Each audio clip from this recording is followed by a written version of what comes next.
jamu. Baca.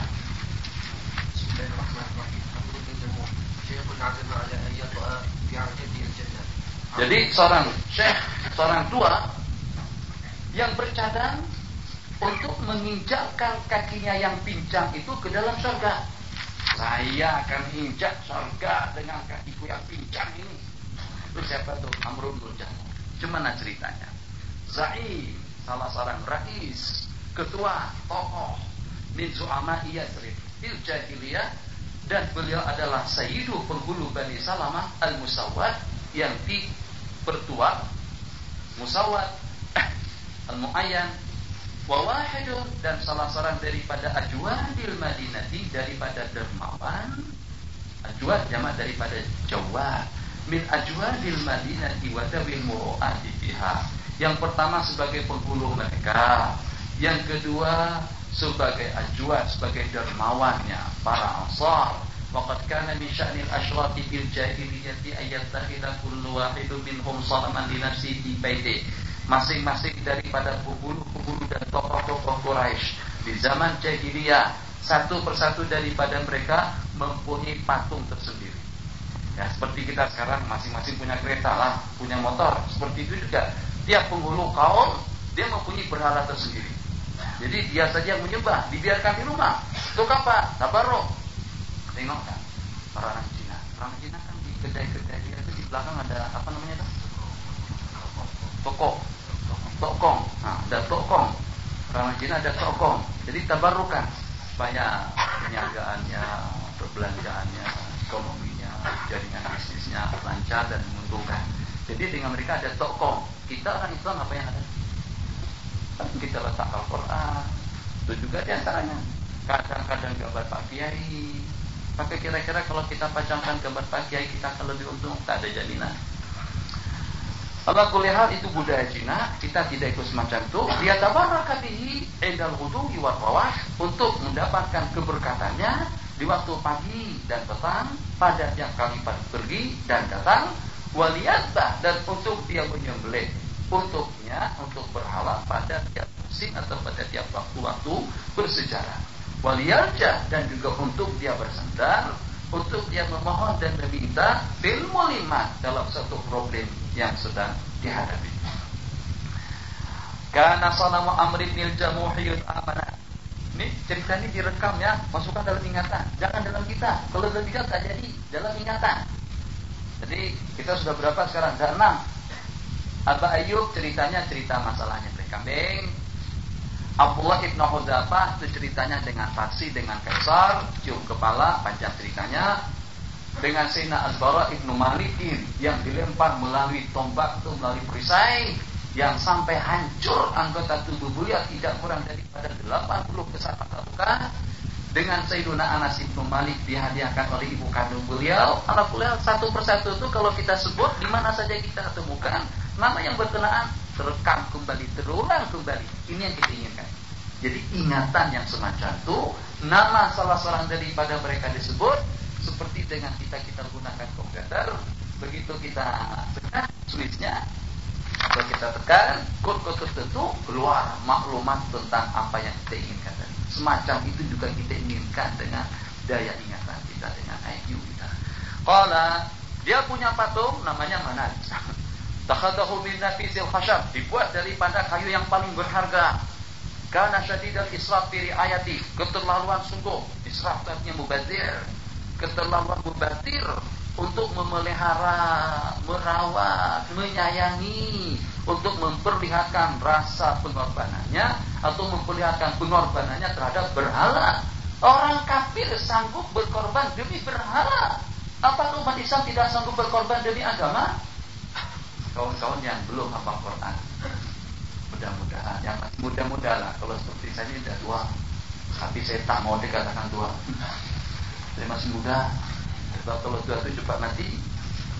Jadi kalau masih muda, masih sendirian, tak ada jar majrur, muta'alliqun bil bait, tak ada jar majrur, anak tak ada, istri tak ada. Ambil peluang waktu, ya imam untuk menghafal hadis, ya imam untuk menghafal Al-Quran. Bahagia hidup dunia akhirat, bahagia kedua ibu bapak kita. cucu keluarga kita, semuanya dengan masyarakat kita. Kalau pada waktu kita Allah ada di dalam dada kita. Akhwat, tak payahlah ke tempat deviasi, apalagi kalau sampai mencabar dengan hukum Allah. Ikhwah pun juga cukuplah dengan kita sudah mengenalnya melalui TV. Jadi dengan majalah-majalah yang kita baca, Loksor itu patung saja, Aswan itu patung saja. Yang sudah pergi cukup sekali. Saya ke Ahram pernah, makan roti di bawah Ahram pun juga pernah. Itu pada waktu pertama kali datang kemari. Tapi sekarang saya tak cadang pergi ke situ. Untuk apa tengok Ahram? Abul tetap saja tak boleh cakap. Hidungnya sudah pesek. Apalagi pergi ke Abul Hol. Itu tempat-tempat yang terlaknat, tempat-tempat yang terkutuk. Tak perlu lagi kita mengadakan kunjungan ke sana. Gunakan waktu untuk menghafaz hadis. Kitab yang kita beli bukan untuk dibeli dan dipajangkan, dipamerkan di kamar tidur atau di bilik tidur, tapi untuk kita alihkan daripada kitab ke dalam dada kita. Kalau Pak kita yang mengalihkannya, siapa yang kita harapkan? Yang tak boleh baca Arab, yang tak mengerti bahasa Arab, yang terlibat dalam dunia ekonomi, yang terlibat dengan dunia hiburan, sinema, atlet, tidak akan. Kita yang akan membedah dan juga yang akan mengundur dan membacanya. Kalau tidak dengan kita, siapa lagi? Jangan kita amanahkan. Saat ketika dengan kita dianugerahkan Allah dengan berbagai fasilitas hidup dan kemudahan untuk kita memahami Al-Quran dan hadis, jangan kita amanahkan perkara itu kepada orang lain. Kalau boleh hafal Quran, jangan tidak hafal Quran. Saya yang paling sedih, saya tidak hafal Quran. Kalau hadis saya boleh sebut, tapi kalau dengan ayat kadang-kadang mau mengungkapkan ayat, mau mengeluarkannya, saya tidak boleh. Kenapa? Sebab dahulu yang walaupun sudah hafal kira-kira dalam lingkungan 10 juz, tapi tidak saya teruskan 25 kali. Tapi yang walaupun seperti itu, yang menyesal itu memang menyesal, akan tetapi karena ada penggantinya, kadang-kadang boleh sesuatu yang semacam itu boleh kita ledakan. Jadi yang masih berkesempatan, yang mempunyai IQ, daya ingatan yang cukup kuat, jangan lengahkan Al-Quran. Jadi bagaimana caranya? Cara yang termudah, hafal pada tiap lepas sembahyang 1 ayat saja. Jangan 10, 1 ayat saja. Lepas sembahyang hafal 1 ayat. Tiap 5 waktu 5 ayat. Tiap hari 5 ayat. Dalam 1 bulan 5 kali 30. Dalam 1 tahun sudah 1.500 ayat kurang lebih yang ada dalam ingatan kita. 10 tahun hafal insyaAllah seperti kita membaca Yasin ila akhirnya. Qala patung dipelihara, dirawat. Kita sekarang kereta saja tak terawat. Apa? Kereta orang Arab Mesir kotor, sayang. Saya tengok kereta memang sudah saya katakan tadi malam, cantik-cantik keretanya. Banyak model-model baru di tempat kita belum ada, tapi ternyata sudah rusak. Apa bahasa Malaysia yang sudah sudah? Yang kepalanya, belakangnya, bodinya entah yang luka banyak. Bahasa kita apa sebut? Limpak. Limpak. Qala patung. Untuk apa patung? Beralah, dipelihara, diraikan, dijaga baik-baik. Inayah fihi wa tatmihihi, dan dicelumuri dengan minyak-minyak wangi berharga. Belikan parfum dari Prancis, belikan parfum dari Jerman, belikan parfum dari Eropa untuk menyapu dan untuk mencelumuri patung yang namanya Mat. Itu siapa itu? Amru bin Jamuh. Punya Tuhan khusus di rumah, punya berhala atau patung khusus. Amru sudah berusia lebih daripada 60 tahun. Saat ketika dengan asy'atul iman, syiatnya pancaran. Saat ketika dengan pancaran iman memancar ke perumahan yang ada di Yasrib, ke rumah-rumah yang ada di Madinah, baitan ala yadil mubasyiril awal, yang dibawa oleh Mubashir, pembawa berita gembira yang pertama, Sayyiduna Mus'ab bin Umair. Nabi kita seronok sekali, bahagia sekali, Masya Allah, tabarakallah. Kehadiran baginda Nabi kita ke Madinah. Saat ketika sampai ke Madinah, tiap penjuru rumah, tiap pelosok, besar atau kecil, jauh atau dekat, ternyata dengan gema Al-Quran diperdengarkan daripada segenap penjurunya. Siapa yang tidak merasa seronok? hijrah ke Madinah, sebagian besar daripada penduduk Ansor sudah memeluk agama Islam, mengumandangkan Al-Quran pada tiap malam. Biasa Mus'ab ibnu Umair. Diketahui, diingat, Mus'ab ibnu Umair seorang pemuda yang paling dimanjakan oleh keluarganya.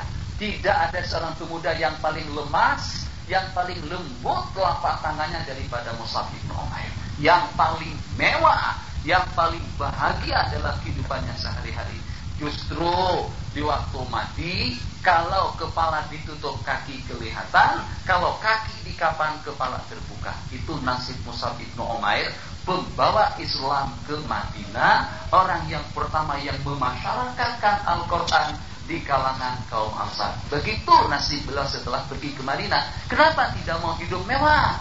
Tidak mau hidup mewah, bukannya tidak mau, tapi dengan kemewahan hidup, kesenangan hidup itu dikorbankan untuk agama Allah Subhanahu wa ta'ala.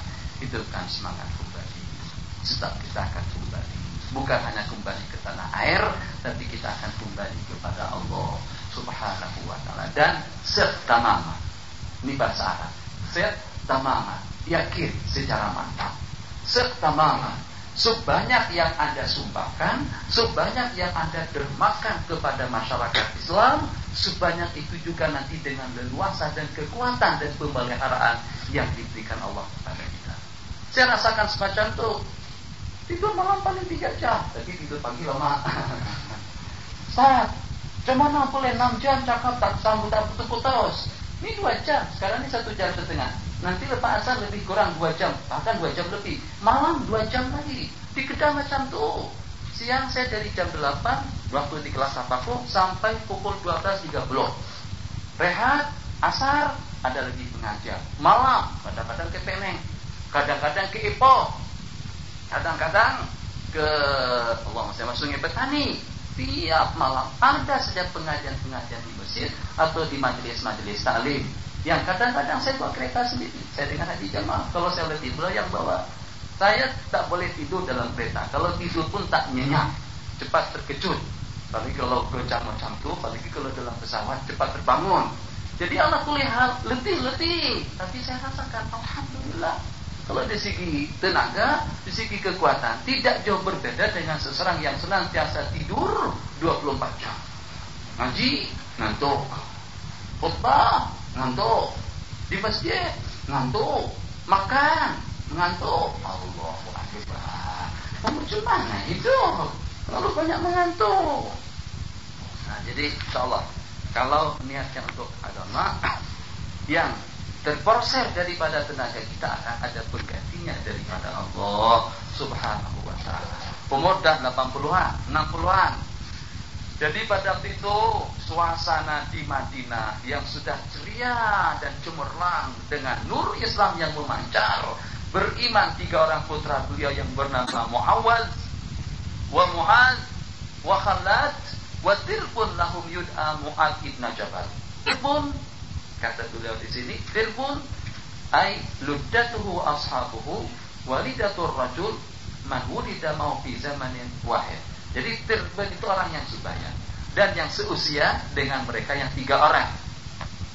Satu Muawid, Mu'adz, Khalad, dan juga Mu'adz ibnu Jabal daripada orang lain. Amanat ma'a abna'ihi salasati ummuhum. Istri dah masuk Islam tapi tak ada yang tahu. 3 orang putra laki-laki, 3 orang putra masuk Islam. Tentang putra laki-laki, putra dan laki-laki. Macam mana bahasa? 3 orang anak laki-laki sudah masuk Islam, istri dia pun juga sudah masuk Islam, tapi tidak tahu. Jadi dengan mereka tidak memberitahukan bahwasanya mereka sudah masuk Islam. Wa huwa la ya'rifu min amri imanihim syai'a. Hindun tengok Amr bin Jamuh anna Yasrib ghalata ala ahli Islam wa annahu lam yabqa min as-sadatil ashrafi ahadun ala syirki siwa zawjiha wa nafarin qalilin minhu. Hindun tengok suasana di Madinah kebanyakannya sudah memasuk masyarakat Madinah, sudah memeluk agama Islam. Tokoh-tokohnya Usaid ibnu Hudhair, Mu'adz ibnu Jabal, Sayyidina Mu'adz ibnu Jabal, Sayyiduna Sa'd ibnu Mu'adz, Sa'd ibnu Ubadah, itu penghulu-penghulu Ansar. juga sudah masuk Islam. Yang baki, yang masih ada, itu adalah suami dia sendiri. Hanya beberapa orang saja yang tidak masuk Islam. Sedih, macam mana suamiku sebagai penghulu tapi tidak mengerti. Kenapa tidak terbuka hatinya untuk masuk agama Allah? Karena tuhibbuhu, cinta sekali dengan suaminya. Wa tushrik, dan mengkhawatirkan, menyedihkan kalau suaminya mati dalam keadaan kafir, yang akhirnya nanti akan dicampakkan Allah ke dalam lembah api neraka. Bainama huwa kana huwa fil waqti nafsi yakhsha ala adnai ayyartadu an dini abaihim wa ajdadihim. Di samping itu pula dia khawatir kalau seandainya dengan putra-putrinya, karena huwa fil waqti nafsi yakhsha, dan pada waktu itu juga atau dalam waktu yang sama, dia siapa? Suami dia tadi itu khawatir kalau putra-putranya menjadi murtad, maksudnya meninggalkan agama nenek moyangnya. Dia tak tahu anak-anaknya sudah murtad. Maksud murtad di sini bukan murtad yang sebagaimana istilah dari kufur kepada Islam. Putra-putranya sudah masuk Islam, tapi dia tak tahu, khawatir sekali kalau nanti dengan putra-putranya meninggalkan agama mereka. Wa ayyattabi'u hadhihi da'iyah, dan ikut terlibat bersama Mus'ab bin Umair alladhi istata'a, yang telah berhasil dalam jangka waktu yang relatif singkat untuk merotak suasana umat daripada kegelapan kepada suasana yang terang benderang. Yudkhilahu fi dini Muhammad. Qala li zawjatihi ya Hindu, hati-hati, ente jaga putra-putra kita baik-baik. Hati-hati, waspada dengan mereka. Saya khawatir kalau mereka murtad nanti masuk Islam, Allah, macam mana nanti, kesian mereka. Itu kalau sampai dengan mereka masuk Islam, ini manatku nih kesian sungguh. Tak ada lagi yang menyembah. Ini berhala kita nih, kita kena setia, kita kena berbakti dengan dia. Manat. Dengan yang semacam itu saja mereka sanggup berkorban untuk mengorbankan segala-galanya. Kita dengan hayya 'alas salati hayya 'alal falah tidak sanggup berkorban untuk mengalahkan mereka. Salatu khairum minan naum. Jaga. Hari ini bukan hari Jumat. Bahkan Jumat ada pengajian pukul 7. Bangun awal, karena hari itu bukan hari Jumat, apa? Sambung lagi 15 km. Akhirnya bangun pukul 10 pagi. Belum sanggup untuk mengalahkan kain selimut, belum sanggup untuk mengalahkan rasa sejuk. Dinu Muhammad, al-Islamu ya'lu wa la yu'la alaihi, yang paling tidak dengan kita. Kita tak berkorban dengan duit, kita tidak berkorban dengan harta, kita tidak berkorban dengan jiwa raga. Paling tidak kita berkorban sedikit dengan waktu. Yang kalau pada waktu sembahyang telah tiba, jangan ketinggalan untuk melaksanakan sembahyang berjamaah. Hati-hati. Saya khawatir sungguh, sangat takut dengan yang bernama Mus'ab bin Umair. Takut kalau dia merubah akidah putra-putra kita. Iya bang, jangan khawatir, tenang saja. Takkan mungkin mereka masuk agama Mus'ab bin Umair. Walakin halaka antasna ini benik Mu'adz ma yarwi an hadzal rajul. Tapi perkenankah bang, Anda mendengar cerita daripada Mu'adz ibni Jabal tentang keadaan daripada si pemuda itu? Qala Mu'adz, bukan ibni Jabal, Mu'adz ibni Amr. Maka wahai celaka ente, ini kayaknya ente ini udah masuk Islam. Wahai wahai saudara, apakah dia sudah masuk Islam? Tidak. Mu'adz masih dengan agama nenek moyangnya. Wa ana la a'lam. Mu'adzun an dinihi wa ana la a'lam. Waihaki wa hasaba Mu'adzun an dinihi wa ana la a'lam. Celaka ente. Apakah dengan Mu'adz telah berpindah dan beralih daripada agamanya sedangkan aku tidak tahu? Si wanita itu sangat bimbang sekali dengan Tuan Syekh Amr ibnul Jamuh dan berkata, "Kala, dia tak masuk Islam. Dia hanya hadir saja datang ke situ, hanya setakat dengar macam itu saja, dan hafazlah dengan sebagian yang diucapkannya. Wa hafidha syai'an mimma yaqulu. Faqala ud'uhu ilayya." Suruh dia datang kemari, panggil. Falamma hadara baina yadayhi qala asmi'ni syai'an mimma yaqulu hadzal rajul. Setelah dihadapkan Mu'adz bin Amr bin Jamuh di hadapan orang tuanya, tolong perdengarkan kepadaku tentang beberapa patah kata yang pernah dialunkan oleh laki-laki itu. Bismillahirrahmanirrahim. Alhamdulillahirabbil alamin. Arrahmanirrahim. Maliki yaumiddin. Iyyaka na'budu wa iyyaka nasta'in. Ihdinas siratal mustaqim. Siratal ladzina an'amta 'alaihim ghairil maghdubi 'alaihim waladdallin. Allah, indahnya, cantiknya, sedapnya, merdunya kata-kata itu. Apakah semua kata-katanya semacam itu?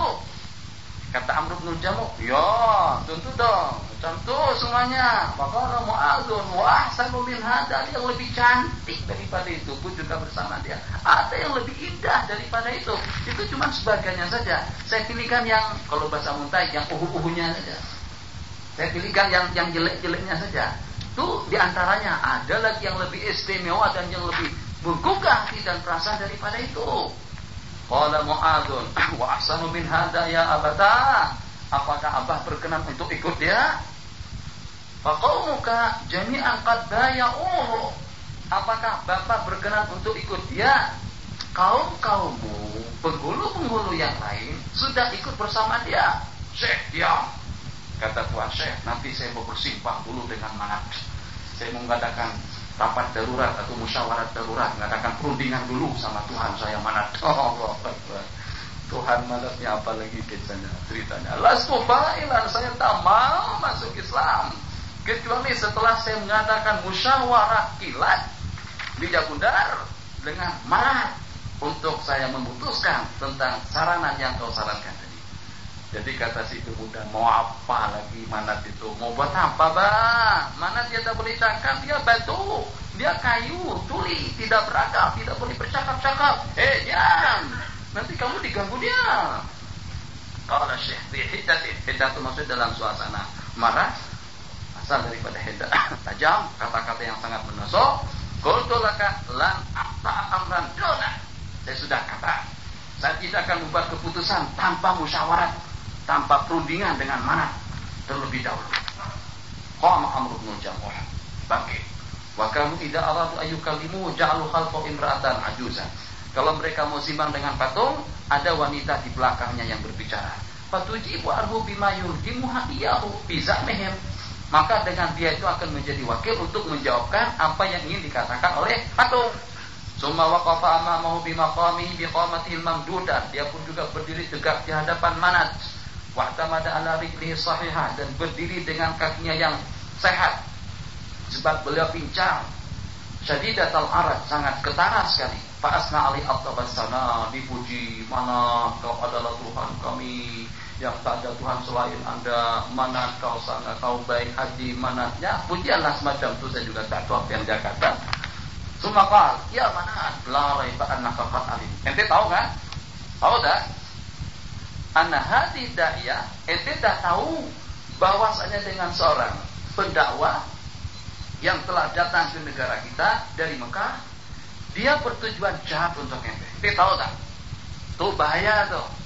Ente tahu yang namanya Mus'ab ibnu Umair itu datang kemari untuk merubah akidah umat. Ente harus berbuat sesuatu, jangan diam macam tu saja, jangan membisu, jangan tinggal diam. Mana dimarahi. La yazidu ahadan bisu'in siwaki.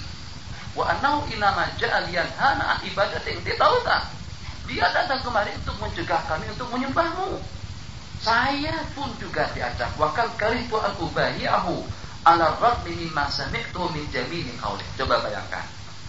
Saya tahu kata-katanya itu indah, memukau, menggugah perasaan, yang walaupun dengan keindahan bahasanya tetap saya tidak mau ikut.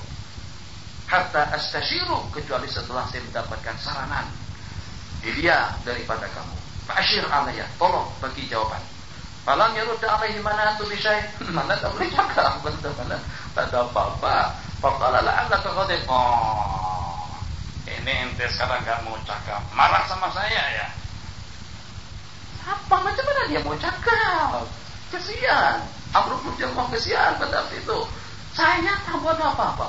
Kamu dengan saya kenapa? Saya belum lagi ngomong. Saya tak murtad. Saya tak bahagia, saya tidak ikut Musa. Saya masih dengan agamaku, tetap setia dan menyembahmu. Kenapa tak mau cakap? Cakaplah. Wala wa ana asna syai'an yuzika ba'du. Oke, tak apa. Saya bagi masalah kamu untuk pikir dulu. Saat rukuka ayyaman, sampai habis masa marahmu, sampai kamu tidak marah lagi. Kana abna'u amri minal jamu' ya'rifuna mada ta'alluqi abihim. Nanti qala abna'u amri minal jamu' ya'rifuna mada ta'alluqi abihim bi sanamati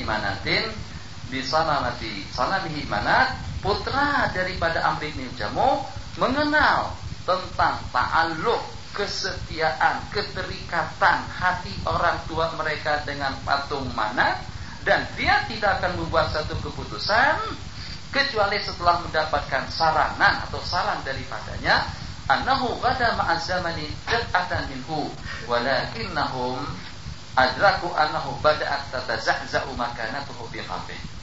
Dia tetap setia dengan Manat, tapi nampak kelihatannya sekarang suasana sudah mulai berubah dan akidahnya sudah mulai goncang. Tatazahza' maknanya mulai goncang. Wa anna alaihim, dan mereka harus berupaya untuk menggoncangkan akidah dan keyakinannya itu dengan cara bagaimana saja agar dia tertarik untuk memeluk agama Allah Subhanahu wa ta'ala. Ceritanya masih panjang, waktu kita sudah habis.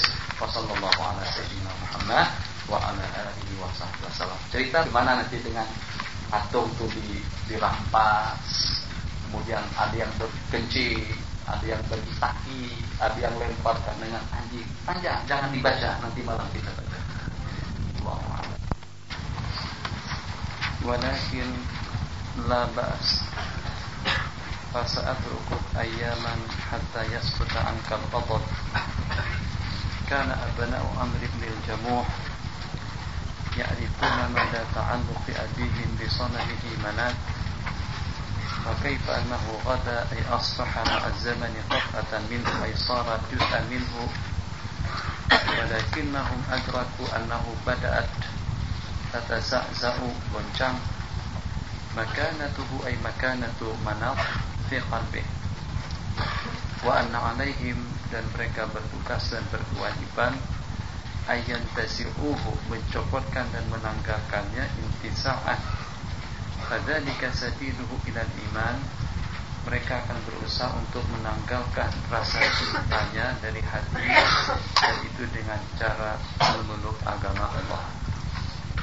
Adlaja bimakna dakhala aysara laylan abna'u Amr bin Jamuhi ma'a sadiqihim Mu'adh fi jabalin ila manazati al-ain. Mereka pergi di waktu malam untuk menemui Manat. Wa hamaluhu min makanihi, dan mereka pindahkan daripada tempatnya. Wa dhahabu bihi ila hufratin li Bani Salamah, dan mereka lemparkan ke sebuah lubang di perkampungan Bani Salimah. Yarmuna fiha aqdarahum, mereka lemparkan dan mereka lontarkan segala jenis kotoran ke atas Manat. Wa tarafuhu hunak wa adu, dan mereka kembali ke rumah mereka masing-masing tanpa dikenal dan diketahui oleh siapapun. Falamma asbaha Amrun dalafa ila sanamihi litahiyyatih. Dalafa bimakna masya. Pada pagi hari itu Amr bin Jamuh pun juga menemui kembali dengan patungnya yang tercinta untuk mengucapkan salam hormat. Ternyata dengan patung tidak ada di tempat. Dia berkata, wailakum man ada ala ilahina ilahina hadhihi lailah. Celaka kalian, siapa saja yang menyerang Tuhan kami pada malam hari yang lalu, tidak ada seorang pun yang menyahut. Jadi kita kembali kepada perbincangan yang telah kita bincangkan pada siang hari tadi, di mana dengan perbincangan atau dengan perjalanan hidup Amr bin Jamuh sebelum beliau masuk Islam, keterikatan beliau, rasa rindu dan cinta yang sudah menjelma dengan Manat, satu perkara yang sulit untuk ditanggalkan daripada perasaan beliau. Akan tetapi dari hari ke hari dan juga secara khusus setelah mendengar dengan keindahan bahasa Al-Quran yang telah dikumandangkan oleh putra-putra beliau daripada Muaz, kemudian dengan Sayyiduna, siapa lagi yang kedua? Yang pertama dengan Sayyiduna Muaz, yang kedua Khalad, yang ketiga Muawaz, dan juga dengan teman seirama atau seia sekata dengan mereka, Sayyiduna Muaz ibnu Jabal radhiyallahu taala. Saat ketika dengan beliau diperdengarkan dengan beberapa ayat suci Al-Quranul Karim dengan kekaguman, dengan rasa yang terpukau, apakah kira-kira seindah itu dengan ayat-ayat suci Al-Quranul Karim yang telah diperdengarkan dan yang telah dikumandangkan oleh Sayyidina Mus'ab ibnu Umair? Mereka mengatakan justru terdapat sekian ayat yang lebih cantik dan yang lebih menawan, yang lebih memukau hati dan perasaan yang telah dikumandangkannya kepada kami. Jadi ini adalah merupakan langkah yang pertama atau merupakan detik yang pertama yang walaupun tetap terikat dan terpaku dengan Manat sebagai patung idaman, tapi tetap saja dalam waktu yang sama sudah ada celah-celah yang barangkali dari perantaraan celah-celah tersebut cahaya nurul Islam atau dengan pancaran Islam akan memancar dari sana. Yatazazza'u min qalbi. Tugas mereka berempat sekarang ini tambah dengan ibu mereka bagaimana caranya untuk menanggalkan rasa cinta Amr bin Jamuh kepada Manat yang disembah dan yang dikasihi pada waktu itu. Kemudian dengan dialog yang terakhir, saat ketika dengan salah seorang daripada putra-putranya mengajak beliau masuk Islam, dia mengatakan, aku tidak akan membuat suatu keputusan kecuali setelah aku mengadakan perundingan dan permusyawaratan dengan Manat terlebih dahulu, yang walaupun permusyawaratan tersebut itu sudah diadakan dan juga dengan berbagai pertanyaan sudah ditanyakan, tapi tetap dengan Manat tidak menjawab. Manat, apakah kamu tidak mendengar? Apakah kamu tidak hirau? Tidak apa, barangkali kamu marah dengan aku kali ini. Tak apa, aku tunggu beberapa hari sampai kamu tidak marah lagi. Nanti tolong berikan jawaban positif, apakah aku masuk Islam atau tidak. Ini memberikan satu gambaran kepada kita betapa bodohnya mereka pada waktu itu. Bukan hanya sekedar menyembah patung yang tidak mendengar, yang tidak tahu dan juga tidak mengerti.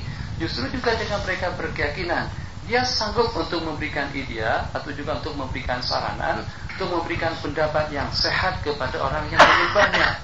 Bagaimanapun dengan dialog yang disebutkan di sini dan juga dengan keterangan yang beliau sebutkan, yaqulu rahimahullahu taala, wailakum man ada ala ilahina hadhihi lailah.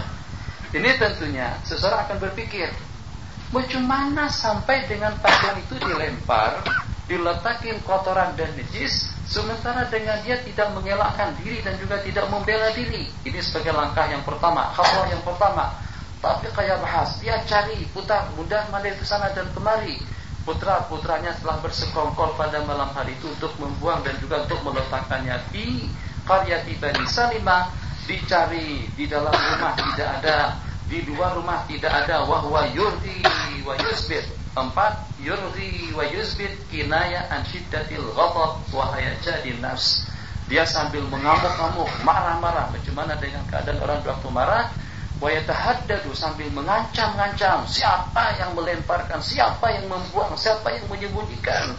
Hatta wajadahu munakkisan ala ra'sihi fil hufrah, sehingga dia temukan dengan kepala yang terbalik di sebuah lubang. Kan kalau seandainya berdiri masih mendingan, nita kepala ke bawah, kepala di bawah, kaki di atas. Kesian mana? Kenapa ini sampai macam ini? Allahu Akbar. Ada Allah Akbar itu saya saja. Allah Akbar itu lebih. Dia tak percaya dengan Allah Akbar lagi. Kesian nanti macam mana sampai jadi begini? Diusap-usap, ambilkan air, dicuci, dibasuh, dibersihkan. Poharahu, diambilkan minyak harum, minyak wangi, parfum buatan Perancis, buatan Jerman. Itu juga tak ada. Pendek kata, dia merasa sedih sekali. Di mana dengan nasib Tuhannya yang bernama Manat sampai diperlakukan dengan perbuatan yang sejijik itu. wa a'adu ila mattafa. Jangan marah, tenang saja, nanti saya basuh kamu, saya bubur minyak harum supaya kamu harum kembali, dan aku tetap orang yang setia dengan Anda. Amal wallahi, demi Allah, kalau seandainya saya tahu siapa yang memperlakukan yang semacam itu kepada diri Anda, aku akan menyeksa dan membinasakannya. Aku akan seksa dan membinasakannya. La'akhzaituhu la'u'adzibanna. Tapi malah nasibku, aku tidak kenal siapa yang berbuat. Mereka yang bertiga tadi itu menguping saja, menelinga saja, dengar. Oh, orang tua sudah mengamuk-ngamuk. Falamma kanat al-lailatus tsaniyah, itu langkah pertama, malam kedua.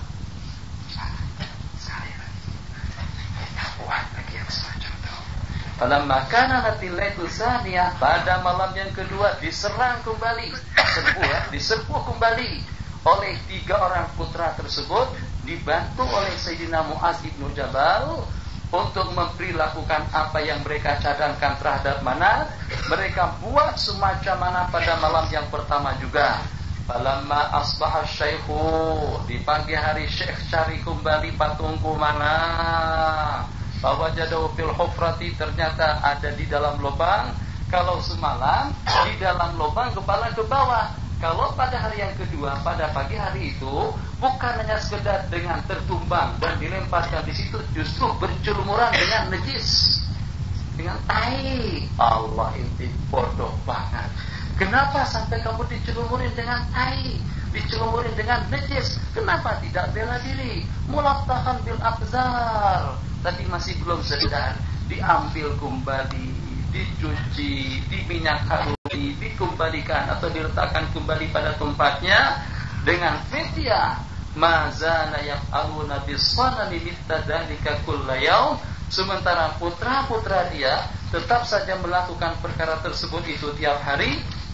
Falamma dhaqa bihim dar'a, saat ketika dia sudah merasa gelisah. Dhaqa bihim dar'an, dhaqanya sempit, dar'an lengan atau dengan hasra, artinya sudah merasa gelisah dengan tingkah laku dan tindak tanduk mereka-mereka yang tidak diketahui.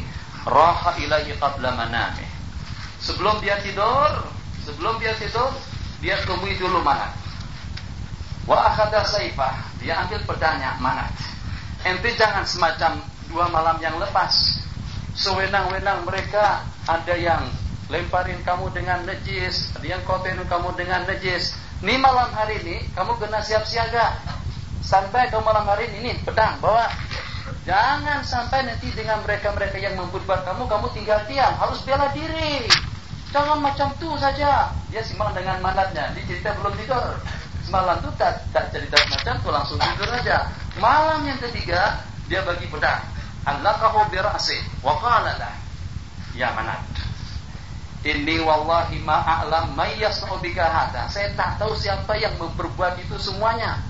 Seandainya saya tahu, saya hukum, akan saya binasakan, tapi saya tak tahu.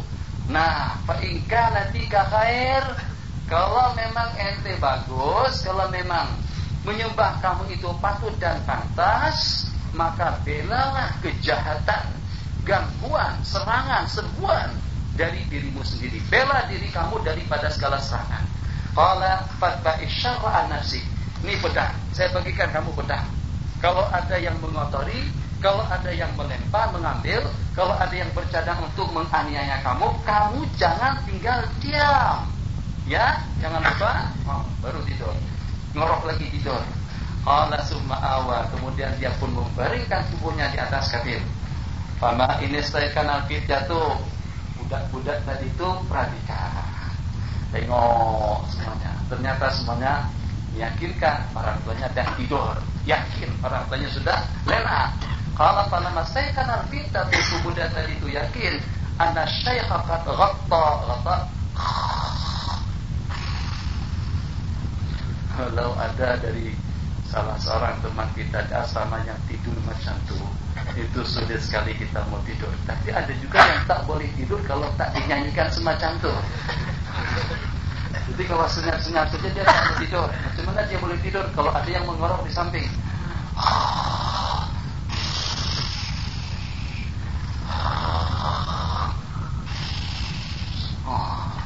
Masya Allah, tabarakallah. Yang sebelah situ situ gelisah sekali tak boleh tidur. Yang satu tuh tambah nyenyak gitu.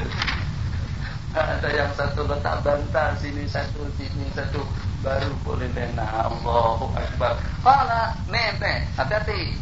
Setelah Tuan Syekh tadi itu tidur, dengan mereka bangun sedikit demi sedikit, setapak demi setapak, habu berjalan untuk mencari patung tadi itu. Mereka ambil pedangnya daripada leher Manat dan mereka lemparkan patung itu keluar rumah.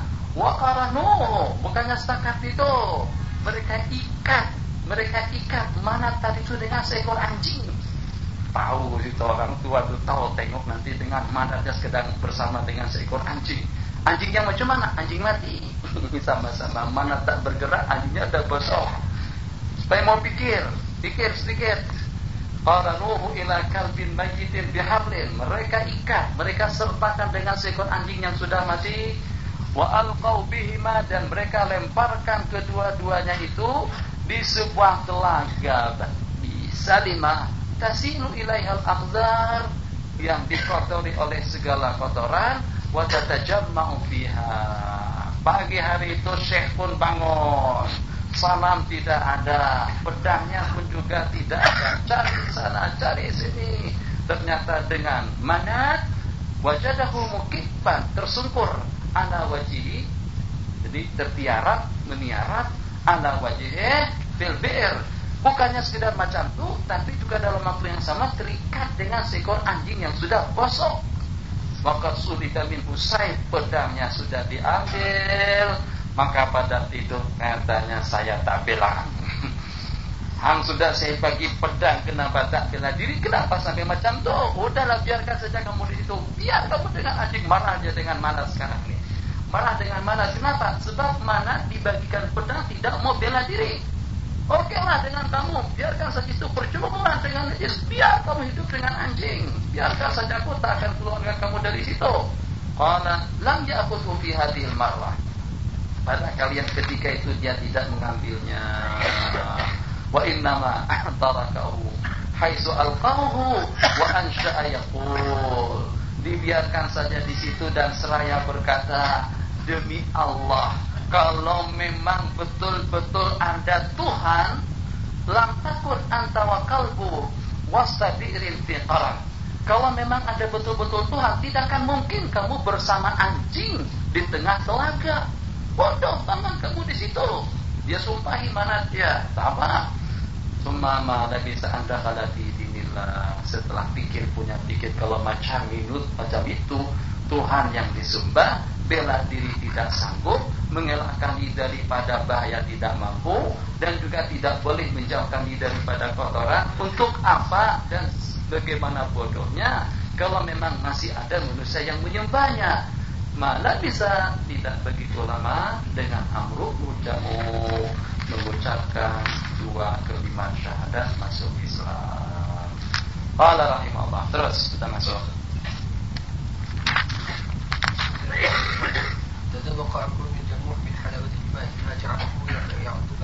Allah. Setelah dengan untayan kalam Allah, Bismillahirrahmanirrahim. Kafha ya ain sad. Dzikru rahmati rabbika 'abdahu Zakaria. Semakin dinikmati, semakin dirasakan, semakin dihayati, semakin lezat rasanya. Ala bidzikrillahi tatma'innul qulub. Ya Allah, hanya tinggal menggigit banan jari tangan, digigit dan digigit jari tangan. Kenapa tidak dari dahulu? Kenapa baru sekarang saja dengan tetesan air mata menyesali nasib hidup? Kenapa baru saja aku masuk Islam? Kenapa baru saja aku sedar? Kenapa aku terjerumus dengan perkara mungkar menyembah Manat pada itu? Qala, ini dengan Amr bin Jamuh, saat ketika tadawwaqa, merasakan, menikmati halawatul iman, keindahan dan lemak manisnya iman di dada, maja'alahu ya'abbu, sehingga dengan beliau menggigit ujung tangan, ujung jari. Qala bananan nadam ala kulli lahzat, setiap detik-detik waktu yang telah silaf. Jadi menyesali dengan detik-detik waktu yang telah berlalu dalam keadaan musyrik. aqbala ala hadha dinil jadid, menghayati dengan agama yang baru dianuti oleh beliau, bijasadihi wa ruhihi, dengan penuh penghayatan, wa wada'a nafsahu, dan dengan beliau telah menazarkan diri beliau, harta beliau, putra-putra beliau untuk taat dan berbakti kepada Allah dan Rasulnya. Yang walaupun pada detik-detik waktu yang terakhir, yang penting dengan kita jangan sampai hanyut dan larut sampai ke penghujung umur.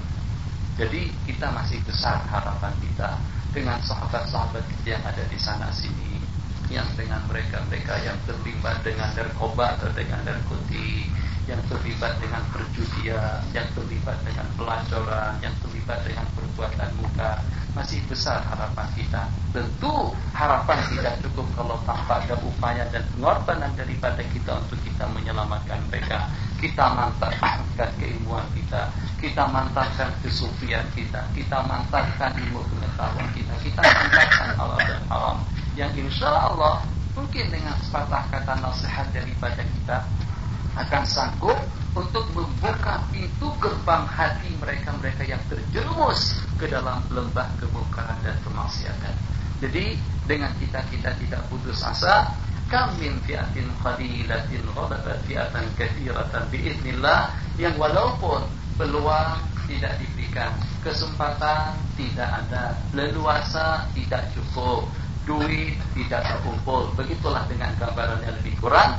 Sementara leluasa dengan mereka, pemerintahan dengan mereka, kekuatan dengan mereka, media massa dengan mereka, hiburannya mereka yang berkuasa, begitulah seterusnya. Kira-kira bandingkan saja yang terjun atau yang meneruskan studinya ke Mesir dengan mereka-mereka yang di Eropa, yang ke Australia, yang ke Jepun, yang ke Korea, Cina dan lain sebagainya, 1:10. Mungkin 1:100. Bandingkan saja, baik itu dengan dana, dengan beasiswa yang diberikan kepada mereka yang ke Jerman, yang ke Amerika, yang ke Kanada, maupun juga ke negara-negara maju lainnya. Bandingkan saja, ternyata baik dengan jumlah beasiswanya yang lebih banyak maupun juga dengan jumlah peminatnya yang lebih ramai. Tapi jangan putus asa, sebab kadang-kadang dengan keikhlasan daripada seorang dai, justru yang satu sanggup untuk merubah arus, merubah suasana, situasi dan kondisi yang berlaku di masyarakat. Innallaha la yanzuru ila suwarikum wa ajsamikum, walakin yanzuru ila qulubikum wa a'malikum. Allah tengok hati kita ikhlas, Allah tengok hati kita memang hanya semata-mata untuk agama.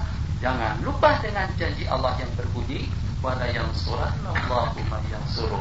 Ya, dengan keadaan yang semacam itu, kamu jangan tengok tenaga dan kemampuanmu. Kamu harus berbuat semaksimal yang ada daripada tenaga dan kekuatanmu.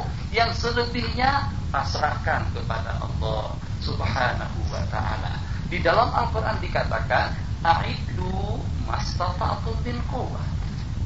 Persiapkan yang termampu daripada kekuatan. Min quwwatin, kekuatan ekonomi, kekuatan ilmu, kekuatan budaya, kekuatan fisika, kekuatan apa saja, sebutkan saja dengan segala-galanya. Yang dituntut kepada kita mastata'tum. Bukan kita disuruh untuk mempersiapkan kekuatan dengan semampu mungkin, tidak. Menurut kemampuan yang ada saja, tidak dituntut dengan semaksimal mungkin.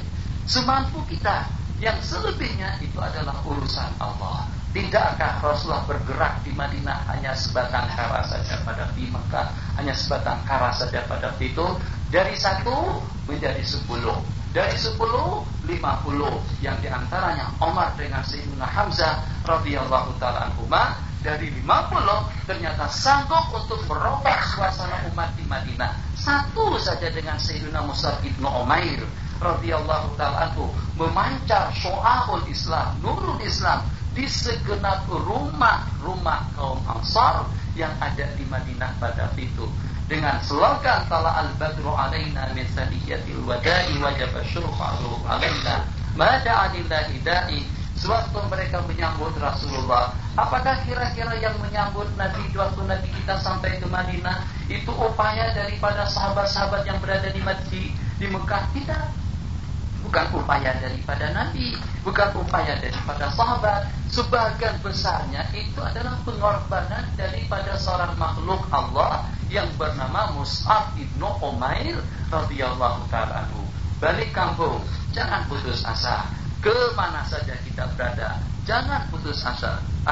Insya Allah, sebagaimana kita lihat, yang walaupun kadang-kadang dengan keadaan di kampung kacau bilau, sulit untuk kita merubah suasana dan keadaan. Dengan tandasnya yang masih ada di sungai, tandas sebut apa? Dengan kaktusnya yang masih ada di sungai, dengan yang merokok tidak terhitung banyaknya, yang tidak tutup aurat, yang tidak mau pakai tudung, yang berpakaian seksi. Saya sudah katakan dan dengan lantang saya katakan, kalau nanti dengan kalian tidak mau berubah, saya tidak lagi mengajar di sini. Sampai kepada tahap itu saya pernah berucap, saya katakan, Haji, apa yang mau dipamerkan, yang mau didadahkan apa? Tuh dengan buah dada yang sudah keriputan itu, atau keriputan lah. Kalau seandainya masih jelita, cantik, menawan, tak pakai tudung, tak pakai tutup kepala, dengan pakaian yang seksi, mungkin ada yang tergiur. Tapi kalau sudah tua, ya Allah, siapa yang mau tengok? Kenapa disia-siakan benda tuh? Yang tengok tak ada. Tak ada yang membeli, kesian. Kalau sampai setua mereka di situ masih tidak tahu hukum, ya Allah, kesian. Begitu keadaan umat kita. Jangan terbuang-buang waktu. Bersukan boleh, tapi ada yang lebih penting daripada sukan. Masa depan Islam di negara kita betul-betul terancam. Jangan kita serahkan kepada yang tidak tahu. Kita yang harus menanganinya. Bagaimana kita sanggup untuk mengendalikan segala-galanya dengan suasana dan keadaan seperti di bulan Ramadan. Bangladesh yang walaupun miskin, saya transit di Dhaka. Dhaka kan? Dhaka. Di Dhaka itu dengan airportnya saja macam mana? Itu dengan tarnya hancur, tarnya pecah, retak. Keadaan di sana sangat menyedihkan sekali. Tapi dalam suasana sunbat yang berjamaah, 99% masjid penuh. 5 waktu, zuhur, asar, maghrib, isya, subuh seperti pada Jumat atau seperti pada waktu maghrib. Itu di Bangladesh. Bagaimana dengan mereka? Masjidnya buruk, masjidnya sederhana, jamaahnya penuh. Itu belum lagi berlaku. Di KL belum, di Jakarta belum, di beberapa tempat di Malaysia belum. Yang sekarang ini kita tengok hanya di Kelantan. Di Kelantan mungkin sampai separuh masjid. Itu usaha daripada kita. Kalau kitanya tidak memulakan yang seperti itu dari sini, Allah tahu. Hidup berpura-pura akan dilihat. Hang dulu di masjid mana pernah pergi ke masjid. Sekarang rajin sungguh ke masjidnya. Jangan ilallahi firraha ya'rifka fisyiddah. Kenal Allah di waktu kita lapang, di waktu kita nyaman, di waktu kita longgar, berleluasa. Alhamdulillah di waktu kita di Mesir, sewaktu kita menghadapi berbagai problem di tanah air kita masing-masing, kemudahan akan senantiasa bersama kita pada waktu itu. Kembali, bagaimana kesudahan Amr bin Jamuh? Kesudahan beliau merubah haluan hidup daripada menyembah manat kepada menyembah Allah Subhanahu wa ta'ala. Qala tadawwaq wa ma huwa illa qalilun, dan tidak begitu lama sehingga berlangsunglah perang Uhud. Amr bin Jamuh melihat putra-putranya yang 3 orang telah mempersiapkan diri untuk perang, dan juga dengan dia melihat ghadin, raihin, pergi, bulang balik, ulang alik, mundar mandir, ka'usudis syara, laksana usudil ghaba, seperti dengan singa di hutan, wahum yatawajjahuna syauqan. Putra-putra dia yang 3 orang tadi itu, yang pertama bernama Muawid, yang kedua bernama Muawad, yang ketiga bernama Khalad. Ketiga-tiganya yatawahhaj, membara hati mereka, semangat mereka ingin syahid di jalan Allah Subhanahu wa ta'ala. Yatawajjahuna syauqan, membara rasa rindu untuk mendapatkan syahadah di jalan Allah. Saya tadi di masjid waktu sembahyang teringat Saya tengok orang-orang masjid itu kan besar-besar. Bandingan kita ketinggalan. 2 kita 1 dia. 2 kita 1 dia. Besar-besar rata-rata orang masjid, tinggi, besar, gemuk. Masya Allah, tabarakallah. Tapi dalam hati, 1 mata luka saja, kalau seandainya mengena tubuh seseorang yang paling besar, itu sanggup menghalang dia untuk melakukan aktivitinya sehari-hari.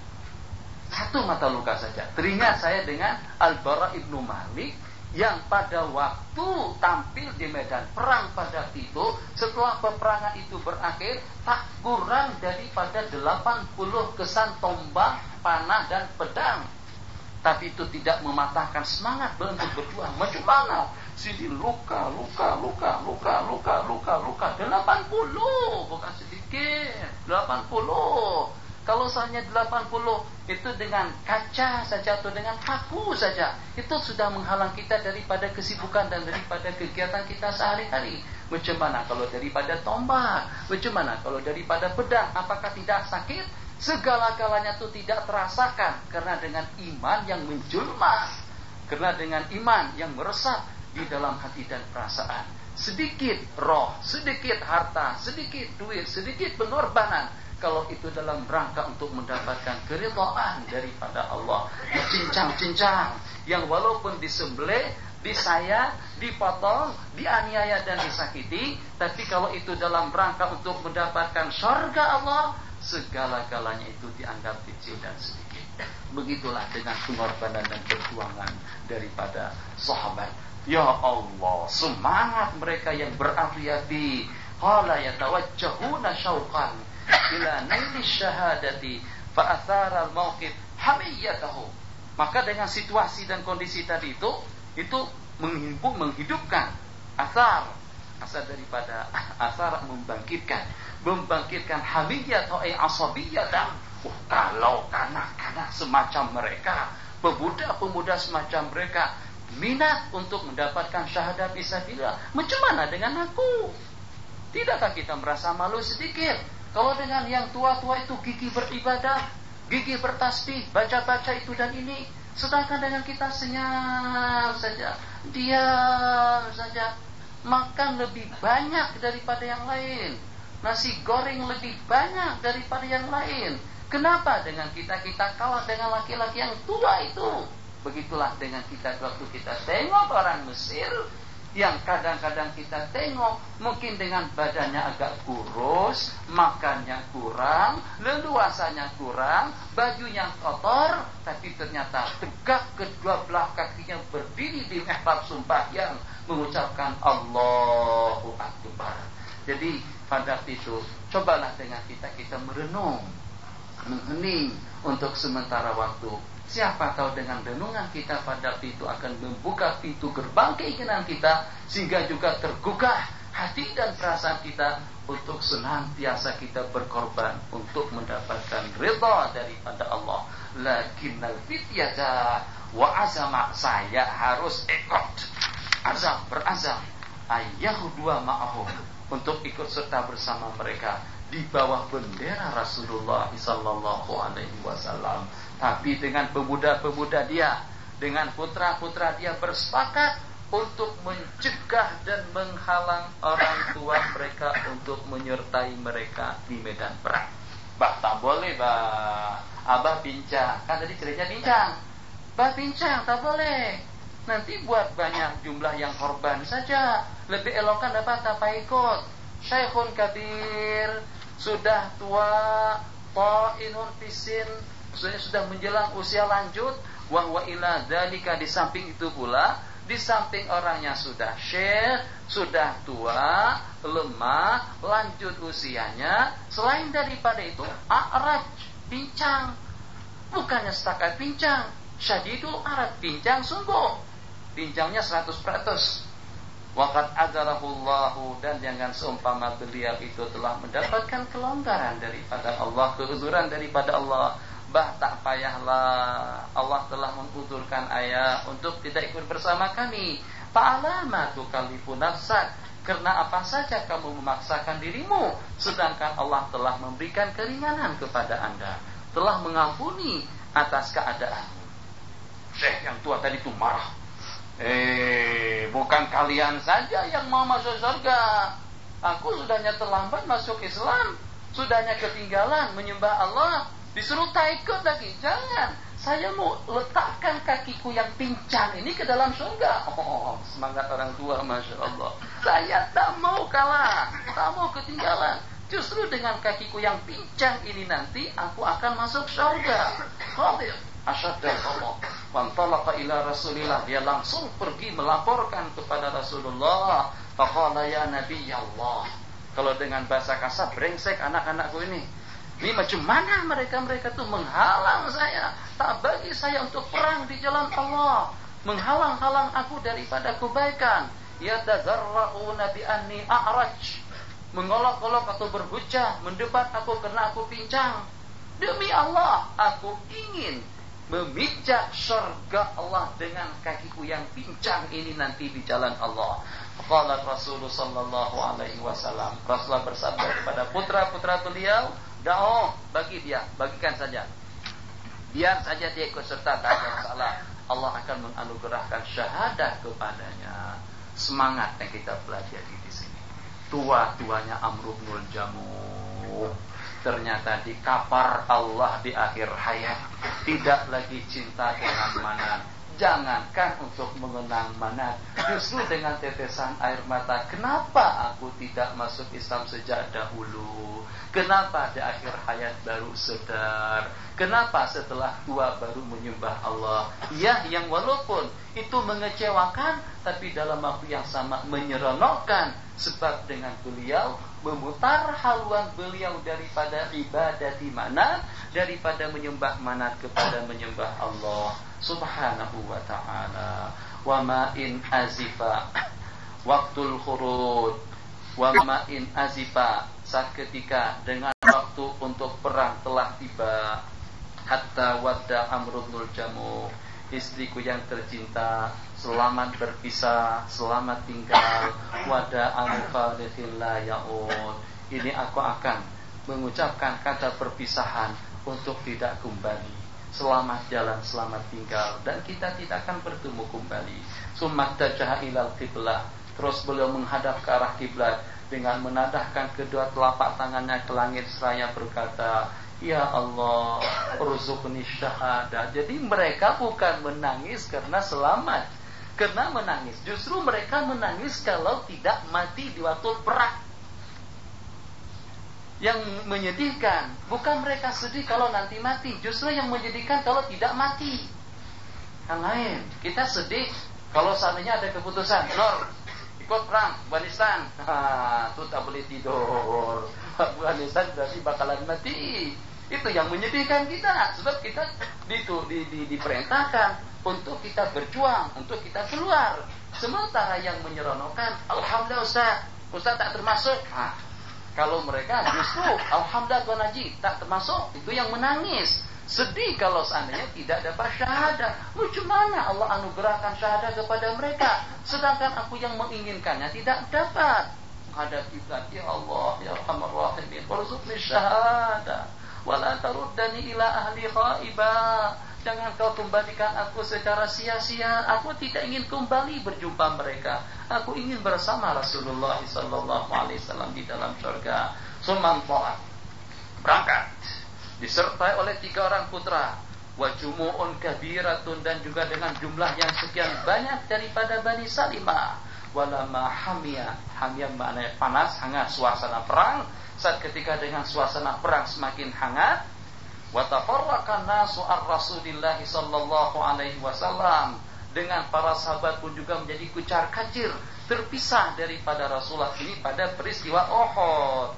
Syuhida, disaksikan dan dilihat dari jauh, Amr bin Jamuh yamdi fir ra'ilil awal, yamdi, lari, melancarkan serangannya, pergi ke sana dan kemari bersama golongan yang pertama. Tidak ada rasa takut, Mikdam tetap menyerang, tetap menyerang, tetap menyerang. Wayasibu ala rijli sahihi wasbat. Bayangkan, pincang, bukan pincang macam tu, pincang yang semacam masih mendingan. Jalan, lari, hanya sebelah kaki saja. Macam tuh, sebelah kaki. Bayangin kalau ada orang macam tuh mau juga pergi ke sini datang ikut mengaji. Kita kata Tuan Haji tak payahlah. Tuan Haji pincang sungguh. Sebab berjalannya sebelah kaki. Lompat macam tuh. Itu begitu tuh lari di medan perang. Tapi justru bersama grup yang pertama. Bukan paling belakang. Bukan sembunyi. Ketakutan tidak. Qala Yasib. Anak Yasib melompat-lompat. Ana rijli sahihati wasdan wahwa yaqul inilah mustaqun ilal jannah. Saya sangat rindu sekali dengan surga. Saya rindu sekali dengan surga. Yakin. Kita kena tidak yakin akhirnya tidak khusyuk di waktu sembahyang, malas beribadah, malas berzikir, malas mengingat Allah. Yang walaupun sedekat kita tinggal, sedekat tempat duduk kita masjid, tetap saja kita tidak ke masjid. Hanya kira-kira dalam beberapa langkah saja. Sebagian daripada sahabat ada yang pergi ke masjid yang walaupun dengan ukuran yang jauh, tetap dia tidak melangkahkan kakinya seukuran langkah dia. Dia berjalan seperti robot. Sebagian dari sahabat macam tuh. Bukan dulu. Jalan jatuh.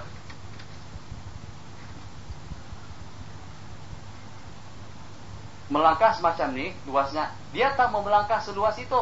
Melangkahnya macam ini. Kenapa? Untuk memperbanyak langkah ke masjid. Sebab Nabi kita bersabda, tiap langkah satu kebaikan yang ditulis, satu kejahatan yang terhapus, satu martabat, maqam yang diperoleh nanti pada hari kiamat. Kalau langkah luas, maknanya dari sini menuju ke masjid hanya 30 langkah saja. Tapi kalau dengan satu langkah dibagi 5 kali 30 menjadi 150. 150 kebaikan yang diperoleh. Ada sahabat Nabi kita yang melakukan semacam itu. Nabi kita bersabda, Bani Salimah, biarakum tuktabu atharukum. Kekal saja kalian di tempat duduknya masing-masing. Kesan kalian di waktu mundar mandir, pulang pergi, itu akan ditulis di sisi Allah Subhanahu wa ta'ala. Bukan hanya di waktu kita melangkah menuju masjid, di waktu kita kembali dari masjid menuju rumah pun juga itu akan ditulis pahala di sisi Allah. Kenapa masih juga tidak terbuka dan tidak terbuka hati kita? Kalau dengan berbagai hadis yang kita baca, dengan berbagai nasihat dan bimbingan yang sebahagiannya betul-betul mengundang hati dan keinginan kita, tapi ternyata masih tetap juga dengan keinginan tersebut tidak kita terjemahkan, belum juga terbuka hati kita untuk kita ke masjid tiap waktu, untuk kita berzikir tiap saat, untuk kita beramal dengan penuh semangat. Kita harus cari problem itu berpunca dari mana.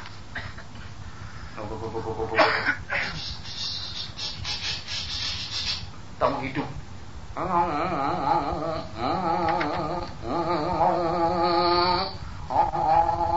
Kalau tak mau hidup kereta, jangan dibiarkan mogok macam itu. Kita kena cek, kita kena tengok, kita kena cari itu problemnya dari mana. Begitu juga dengan sebatang kara ini. Kita adalah laksana kendaraan yang akan menuju surga Allah Subhanahu wa ta'ala. Jadi katakanlah kita sebagai penumpang, katakanlah dunia ini sebagai kendaraan. Kita waktu menumpang di sebuah kendaraan, ini saya dapat daripada Tuan Guru Dato' Ni Abdul Aziz. Jadi kata beliau, kita sebagai penumpang, dunia sebagai kendaraan. Patutkah dengan kita waktu kita punya kendaraan, ternyata di sini tumpahan air, di sini air yang kita bubuhkan, di sini petrol, yang di sini apa namanya hitam tuh minyaknya apa disebut minyak hitam. Apakah mungkin tempat minyak hitam tuh kita bubuh air? Sebagian mengatakan karamat sebagian daripada ulia itu karamat. Petrol habis, dia kencing di situ. Kereta jalan, itu paling 1 daripada 1 triliun. Bukan semua orang boleh macam tuh. Kalau kereta kita tak boleh jalan, tengok petrolnya memang tak ada. Apakah dengan kita menyingkap kain langsung dari situ? Justru meledak nanti dia. Bukannya setakat tak mau jalan, meledak, meletup. Nah, ini bukan jenis yang boleh berjalan dengan kencing. Nah, maknanya saat ketika dengan kita tak boleh menyalah tempatkan air daripada tempatnya. Air pada tempatnya, minyak hitam pada tempatnya, petrol pada tempatnya. Kalau semacam itu, begitulah juga dengan perjalanan hidup di permukaan bumi Allah, yang kalau dengan kita tidak mematuhi kehendak hukum, perjalanan hidup kita akan tersekat. Sorga tidak akan terjangkau. Kenapa? Sebab secara logika, secara logik kita tadi, atau secara rasional kita tadi itu, di mana dengan kita yang mau patuh dengan pramugari. Para penumpang, tuan-tuan, puan-puan, kita akan mendarat sebentar lagi. Silakan tegakkan tempat duduk, pasang tali kereta. Kan begitu. Pramugari suruh kita mau taat. Macam mana? Kata pramugari betulkan tempat duduk, kita betulkan. Kata dia Tuan Haji kena pindah. Katanya Tuan Haji kena matikan lampu, matikan. Tahu kita, taat kita, setia kita, bakti kita dengan pramugari. Kenapa manusia tidak mau bakti dengan Allah? Kenapa tidak mau taat dengan yang satu? Ini tak boleh, ini peraturanku. Dunia itu adalah kenderaanku. Kenderaanku harus Anda ikuti peraturan yang telah kutetapkan. Kalau tidak, dunia tidak akan berjalan sebagaimana yang kau kehendaki, yang akan membawa Anda kepada pintu gerbang keselamatan. Kembali, jangan terlalu panjang, tapi perlu juga yang seperti itu. Yaqulu rahimahullahu ta'ala, saya rindu sekali dengan surga. Allahu Akbar. Tua-tuanya Amr bin Jamuh, tapi semangat yang barangkali tidak dimiliki oleh 1001 pemuda di zaman kita sekarang. Wa kana wara'ahu ibnuhu Khalad, senantiasalah dengan Syekh dan juga dengan Khalad yujalidani, melawan mati, menyerang dengan pedang dan tombaknya Rasulullah sallallahu alaihi wasallam, sampai kedua-duanya tersungkur mati syahid di medan perang. Laisa bainal ibni, tidak ada jarak waktu antara anak dengan orang tua, melainkan hanya beberapa detik. Setelah peperangan itu berakhir, Nabi kita berdiri untuk mengebumikan, untuk menyimpan, untuk menguburkan syuhada Uhud. Baginda bersabda kepada para sahabat, biarkan saja mereka dengan darah mereka yang membasahi tubuh mereka. Aku yang akan menjadi saksi kepada mereka nanti pada hari kiamat.